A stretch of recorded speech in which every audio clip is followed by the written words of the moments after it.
আমি এর প্রতিদান নিব।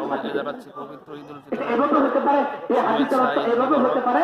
আর এক হাদিসে আসছে যে আল্লাহ রাসূল বলেন, আল্লাহ তাআলা বলেন যে রোজা রেখেছে বান্দা আমার জন্য, আর এর প্রতিদান হলাম আমি নিজে।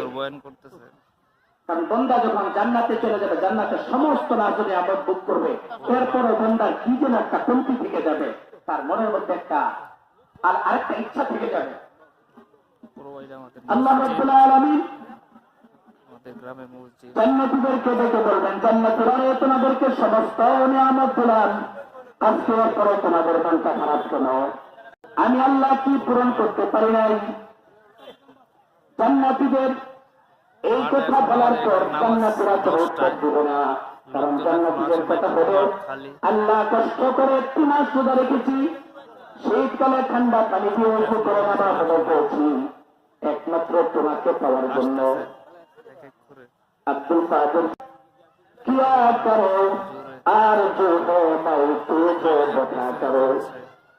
আব্দুল কাদের জিলানী রাহমাতুল্লাহ আলাইহি বলতেন, জান্নাত আর জাহান্নাম দিয়ে কি করব?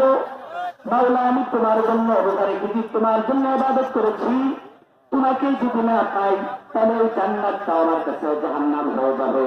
সুবহানাল্লাহ। কি করবেন? আল্লাহ তাআলা তার বান্দার সাক্ষাৎ দিবেন, আল্লাহ তাআলা বান্দাকে দেখা দিবেন। আমরা কি করেন? আমরা দেখতে চাই না, চাই না? আল্লাহ